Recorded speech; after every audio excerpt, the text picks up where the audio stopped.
Wow, I don't think anybody could have seen this coming. The Minnesota Timberwolves are the most perfect team in the NBA right now, and here's why. Anthony Edwards has looked like the second coming of Michael Jordan as of late. He's averaging 26 points, 5 rebounds, and 5 assists per game while shooting 46% from the field, 37% from 3, and 82% from the free throw line. He has been the Timberwolves' unquestioned star, and the main focus of the offense. In the eyes of opposing teams, the worst thing to happen this season is realizing Edwards is finally taking that next step in his career, which again is terrifying if you're the opposing team. If you just only compare his stats from last season and the start of this season, you may disagree and think he hasn't improved at all. However, stats can be very misleading, and that's exactly the case with this situation. For anyone who's watched multiple games of his recently, they can see he plays entirely different, like with a different mindset and energy, like he's the man of the team and not just anybody else. I could be reaching, but last season, while he was great, I don't think anyone put him in the same conversation with other top 10 players like Jason Tatum, Devin Booker, and even someone like Kawhi Leonard. However, this year, it's different. He's gone toe-to-toe with many of the best players in the league and has come out victorious. It is clear the man has been putting in work this offseason, which is kind of funny because Warriors coach Steve Kerr recently talked about how Edwards didn't really know how to work hard during the pre-draft workouts. He said this, "I just went down and I said, can you go a little harder?" He kind of looked at me like, yeah, okay. And they started going a little harder. We ended up going back there a couple weeks later and we went to dinner and he told me,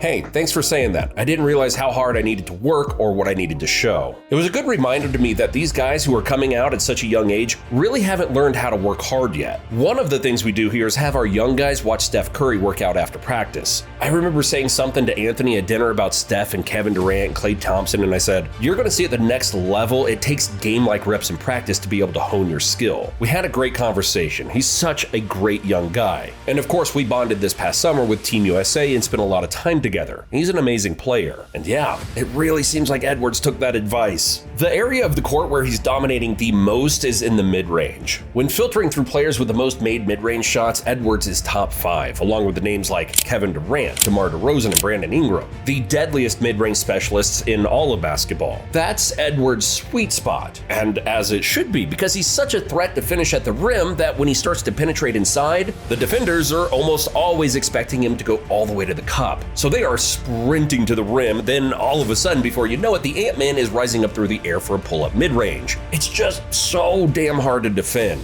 Because think about it, if you're now expecting the mid-range, he's just gonna go all the way to the rim, an area he also thrives at. So this is the perfect example of picking your poison. Due to his mid-range being such a success, he doesn't attack the basket nearly as much as he did last year. But of course, it's still early and that could change. But as of right now, those are the facts. That's really good too, because attacking the rim amongst the trees damn near every possession can be taxing on the body, even for an incredible freak like him. So focusing on the mid-range could be very beneficial for him moving forward. Maybe the thing I'm most impressed with is his playmaking and passing improvement. Not only is he currently averaging a career high in assists, but he's also looking a lot more comfortable off of pick and rolls, really scanning multiple options, not just trying to score every time he comes around a screen. Instead, collapsing the defense and making calculated passes to the perimeter. This skill is one of the biggest reasons why we said he's finally taking that next step. Now, someone on that roster who hasn't taken that next step but is still being pretty effective is Karl Anthony Towns, who's averaging 21 points, 9 rebounds, and 2 assists, while shooting 46% from the field, 33% from 3, and 92% from the free throw line. As he continues to build his consistency, he'll become more dangerous.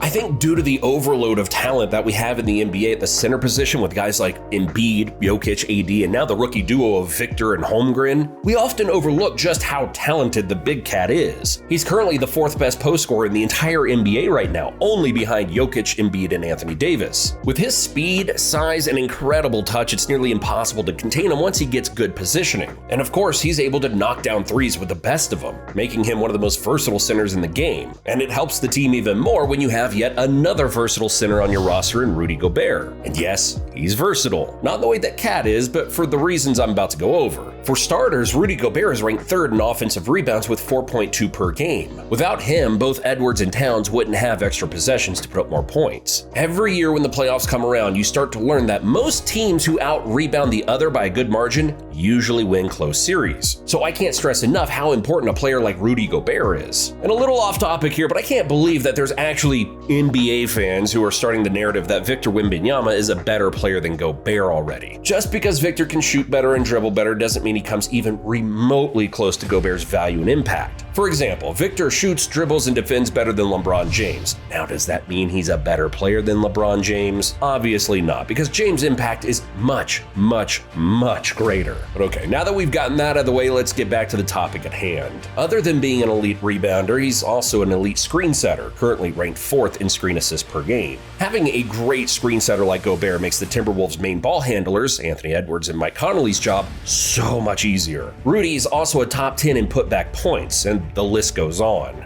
Now let's talk about the main reason the Minnesota team is nearly perfect, and that's because of their incredible lockdown defense. They are top 2 in defensive rating while also leading the NBA in opponent field goal percentage. As of right now, teams are only shooting 43% versus them, and the main reason is none other than, yeah, you guessed it, Rudy Gobert. After having a lackluster defensive season last year, he has made a full resurgence on this end, and is now back to his Defensive Player of the Year self, leading the best defense in the NBA. The Wolves are also top 3 in points allowed in the paint, and not only that, but Rudy is top 10 in contested shots per game.